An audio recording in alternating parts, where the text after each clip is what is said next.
We do love the gadgets that come out of those shows. It's always fascinating. Yeah, I'm spending a lot of time watching TV these days, Right. Chris, What because was that it's too darn device? cold to do anything else. What was that device that woman was in? She's like rolling backwards watching TV. That looks fun, like an amusement ride and TV. Yeah, this is the weather for that. Temperatures down to about 7 degrees below zero tomorrow morning. We have clear skies, but we trade the wind for the actual air temperature dropping down below zero tonight. It was -2 last night, 7 below tonight.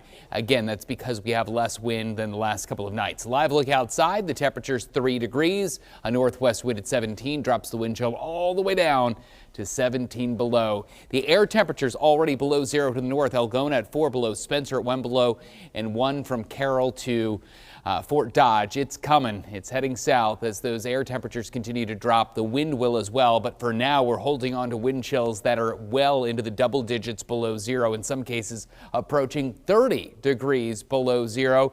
This looks like the tundra right now up Lake Panorama, but there's a lot of ice on there, and with the cold that we've had enough ice to maybe get out there to do some angling, to do some snow sledding. My colleague Ann Campolongo did the math, some number crunching, taking it back to the classroom. And just how much ice did we make today alone? Yes, so that's what we are going to figure out here. We're going to go old school and do a math problem here. So lots of numbers, but it's kind of a simple process to figure out how much ice can accrue on the lake each day. So we took the high temperature for today, which was 5 degrees, added it to the low temperature of -2. That gives us an answer of 3 degrees. And then we take the average of that. So we have to divide that number by 2, which gives us 1.5. So we take the 1.5 and we subtract that from 32 degrees, which is the temperature at which water freezes.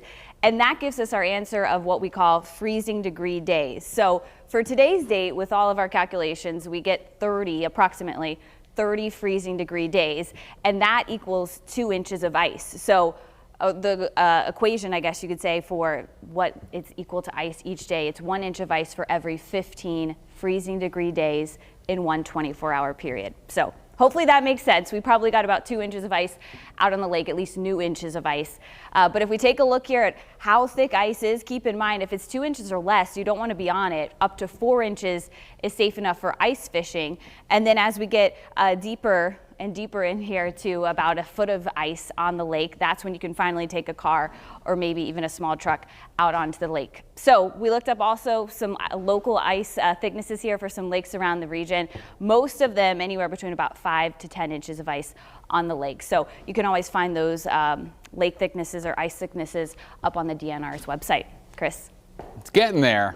I like the Army Corps of Engineers posted an image that showed what amount of ice you would need to take a tank out there into the ice, which is about 5 feet. Temperatures feeling like the double digits below zero right through 11 o'clock this evening. Remember, less wind will mean our actual temperature goes lower. So by 2, 3, 4 o'clock in the morning, you'll see that we have less wind, but there goes the temperature. This, again, really isn't wind chill so much as it is the air temperature tomorrow morning. And then that wind will focus across eastern Iowa, and then it's their chance to see wind chills that approach 30 degrees below zero. Tonight's air temperature between anywhere from 0 to almost 15 degrees below zero throughout the area. With clear skies overhead, there are some clouds that start to stream in tomorrow. It is a milder day. Look out to our west, Sioux City down through Council Bluffs. We're back to or exceeding 20 degrees. Teens in the metro, single digits to the east. How's that for a 20-degree spread from east to west across the state? There are some clouds that are moving in, and that will signify a wind shift to the south and west. You can see that wind ramping up Friday afternoon and evening out of the south between 35 and 45 miles per hour. And hey, that gets us to above freezing on Saturday. 36 for a high temperature. And then Sunday, some cooler air moves in for a couple of days. Sunday and Monday, not to the level of what we just had. And then we see a thaw moving back in next week with, hey, temperatures back into the 40s. Thank you, Chris.